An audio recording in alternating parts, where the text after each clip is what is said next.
Hi hello నమస్తే, నేను మీ Monika. Welcome to PLM studios. So BJP అకౌంట్లో 959 కోట్ల రూపాయలు, 80% ఒకే ఒక్క గ్రూప్ నుంచి వచ్చింది. అసలు ఏంటి డీల్, దీని సీక్రెట్ ఏంటి అని మనం తెలుసుకుంటే, దేశ రాజకీయాలు, ముఖ్యంగా రాజకీయ పార్టీల ఆర్థిక మూలాలను పట్టి కుదిపేస్తున్న ఒక భారీ సంచలనం ఇప్పుడు మన ముందు కనబడబోతుంది. ఎన్నికల సీజన్లో డబ్బు పంపిణీ గురించి కానీ విరాళాల గురించి కానీ మాట్లాడడం చాలా కామన్. కానీ ఇప్పుడు నేను చెప్పే విషయం ఏంటి అంటే, ఒక పార్టీకి ఒక సంవత్సరంలో ఒకే ఒక్క కార్పొరేట్ గ్రూప్ ఇచ్చిన బిగ్గెస్ట్ డొనేషన్ గురించి. నంబర్ ఎంత షాకింగ్గా ఉందో మీరు అప్పటికే గమనించారు కదా. ఇంకా డీటెయిల్గా కూడా చూద్దాం. సో ఇప్పుడు మనం చెప్పుకోబోయే టాపిక్ బీజేపీకి సంబంధించింది. బీజేపీ దేశంలో ఇప్పటి వరకు తిరుగులేని పార్టీగా దూసుకుపోతుంది. కేవలం ఒకే ఒక్క సంవత్సరంలో ఎలక్టోరల్ ట్రస్ట్ ద్వారా 959 కోట్ల రూపాయలు విరాళంగా అందుకుంది. దాదాపుగా 1000 కోట్ల రికార్డ్ అనుకోండి.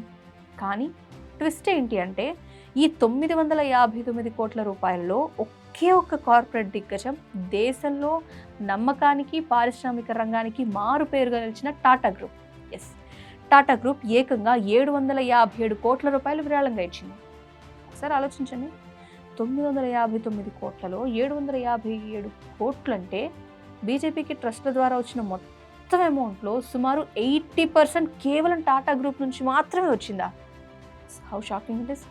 ఇక్కడ కొన్ని క్వశ్చన్స్ రైజ్ అవుతాయి, అండ్ పొలిటికల్గా కూడా కొన్ని క్వశ్చన్స్ ఉన్నాయి. దేశ చరిత్రలో ఇంత పెద్ద మొత్తంలో ఒకే ఒక్క కంపెనీ నుంచి ఒక పార్టీకి విరాళంగా రావడం వెనక ఏంటంత రహస్యం, సీక్రెట్ ఏంటి, అసలు ఏం జరుగుతుంది అక్కడ, ఏంటి వాళ్ళకున్న రిలేషన్ ఏంటి? అసలు టాటా గ్రూప్ బీజేపీకి మధ్య ఇంత భారీగా ఆర్థిక అనుబంధం ఏర్పడడానికి కారణాలు ఏంటి అనే క్వశ్చన్ ఫస్ట్ వస్తుంది. ఫస్ట్ ఆఫ్ ఆల్, ఎన్నికల బాండ్ల ప్లేస్లో ఇవి వచ్చాయా అనేది వస్తుంది.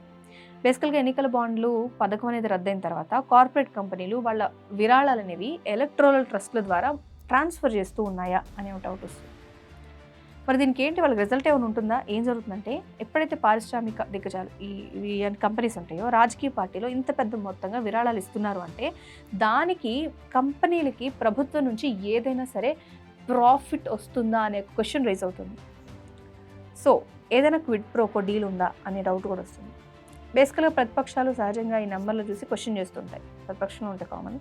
ఇప్పుడు టాటా గ్రూప్ ఇంత డొనేషన్ ఇవ్వడం అనేది కేవలం వాళ్ళ నిజాయితీని నిరూపించుకుంటున్నాయా, లేకపోతే రాబోయే రోజుల్లో ఆ కంపెనీకి ప్రభుత్వ పాలసీల నుంచి కానీ భారీ ప్రాజెక్టుల నుంచి కానీ ఇంకా ఏదైనా ప్రత్యేకంగా డీల్ వాళ్ళకి లబ్ధి చేకూరుతుందా?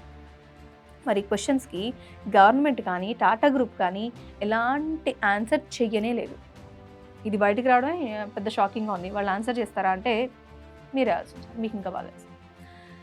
ఏదేమైనా సరే, ఒక రాజకీయ పార్టీకి, అది కూడా అధికారంలో ఉన్నప్పుడు, ఒకే ఒక కార్పొరేట్ గ్రూప్ నుంచి ఇంత భారీగా విరాళం రావటం అనేది దేశ ఆర్థిక రాజకీయ వ్యవస్థలో చాలా పెద్ద చర్చకు దారితీస్తుంది.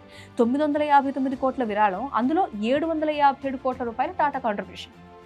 అసలు ఈ లెక్కలు చూస్తే దేశ పౌరుడిగా మనల్ని ఖచ్చితంగా ఆలోచింపజేయాలి. మనం ఒకసారి ఆలోచించాలి. మరి మీరేమంటారు?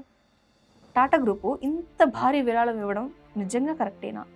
రాజకీయ పార్టీలకు ఈ రేంజ్లో విరాళాలు అందటం అనేది దేశ ప్రజాస్వామ్యానికి, మనం ఉంటున్న ఈ ప్రజాస్వామ్యం గురించి మాట్లాడుకుంటాం కదా, దానికి మంచిదేనా? ఖచ్చితంగా మీ సెన్సేషన్ కామెంట్ ఏంటనేది మాకు కూడా తెలియజేయండి. ఇలాంటి సెన్సేషన్ అప్డేట్స్ మా ఛానల్ ద్వారా మీకు అందిస్తూనే ఉంటాం. సో మా ఛానల్ని సబ్స్క్రైబ్ చేసుకోండి. మరొక బ్రేకింగ్ అండ్ ఇంట్రెస్టింగ్ టాపిక్ ఏదైనా సరే మీకు అందించే ప్రయత్నం చేస్తాం. Thanks for watching. Pilot, air hostess, airport staff, A job అయినా ఏరో ఫాల్కన్స్ తోనే సాధ్యం. కోర్స్ చేయండి, జాబ్ కొట్టండి. Contact now.